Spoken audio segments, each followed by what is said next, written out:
Lena Morales hated elevators. They were small, quiet, and forced you to stand too close to strangers.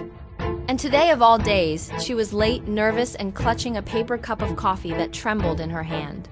Her first day at Vale Industries. The lobby alone was enough to make her want to turn around. Marble floors, glass walls, and people in tailored suits walking with the kind of confidence she'd only ever seen in movies.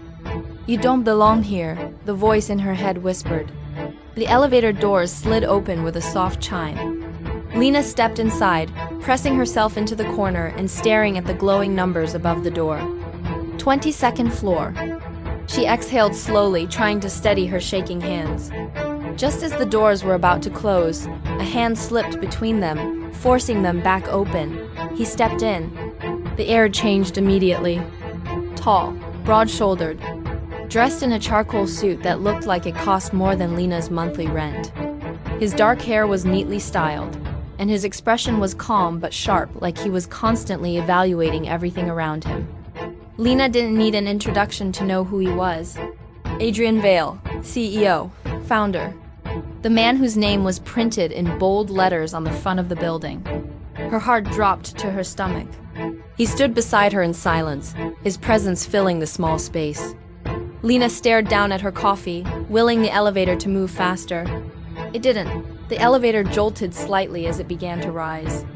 Lena's grip slipped. Hot coffee splashed forward, right onto Adrian Vale's perfectly pressed suit. The world stopped. Lena's breath caught in her throat as she stared at the spreading brown stain across his chest. "I'm so sorry," she blurted, her voice coming out higher than she intended. She fumbled in her bag for napkins, nearly dropping everything as she tried to clean it. Adrian looked down at his suit, then at her. His expression didn't change. That somehow made it worse. "I didn't mean to. This is my first day and I..." Her words tangled together, panic flooding her chest. "I'll pay for the dry cleaning, I promise." "I'm really sorry." He took the napkins from her trembling hands and dabbed, once at the stain before dropping them into the trash slot beside the elevator panel. "It's fine," he said. His voice was low, calm, and cold. Lena stared at him, unsure if she'd heard correctly. The elevator dinged as it reached the 22nd floor. The doors opened, but Lena couldn't move. She was too busy imagining security escorting her out before she even found her desk. Adrian stepped out, then paused. He glanced back at her, his sharp eyes studying her face for a moment. "If you're going to make mistakes," he said, "learn from them." Then he walked away. Lena's first thought was that she was going to be fired before lunch. Her second was that she had just spilled coffee on one of the most powerful men in the city. She stumbled out of the elevator and into the hallway, where rows of glass offices stretched out like a maze. Employees moved quickly between them, murmuring greetings and carrying tablets and folders. At the reception desk, a woman with sleek hair and perfect posture looked up. "You must be Lena Morales," she said with a polite smile. "I'm Rachel from HR. We've been expecting you." Lena forced a shaky smile. "Hi."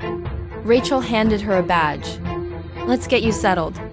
As they walked, Lena couldn't stop replaying the elevator scene in her head. Adrian Vale's calm expression. His voice? The way he hadn't even raised his tone. It would have been easier if he'd yelled.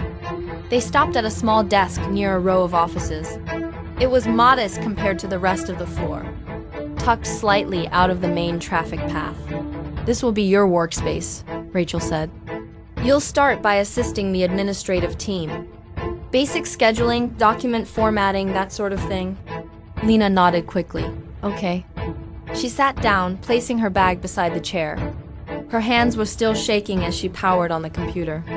Maybe he won't remember, she thought desperately. Maybe he spills coffee on people every day. She had just started reviewing a stack of documents when Rachel returned. Her expression slightly different this time, more serious. "Lena," she said, "Mr. Vale would like to see you." The words hit like a punch to the stomach. "Now?" Lena croaked. Rachel nodded. "His office is at the end of the hall. Glass door, corner suite." Of course it was. Adrian Vale's office was larger than Lena's entire apartment.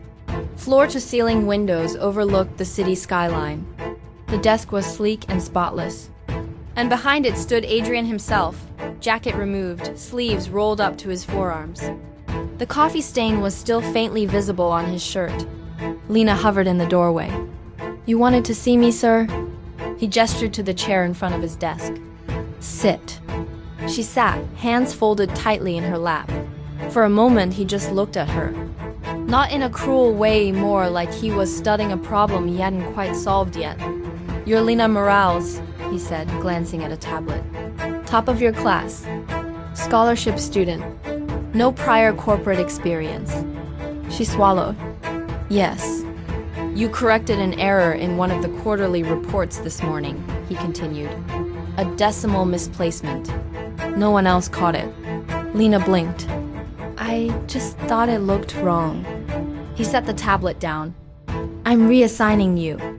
Her stomach dropped. "Here it comes. You'll be working directly under me starting today." Silence filled the office. Lena stared at him. "I'm sorry?" "You'll manage my schedule, assist with documentation, and sit in on meetings to take notes," he said, as if discussing the weather. "Rachel will send you the details." "But why?" she whispered before she could stop herself. Adrian leaned back slightly in his chair.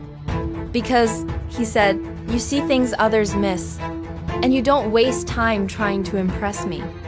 Lena didn't know whether to feel relieved or more terrified than before.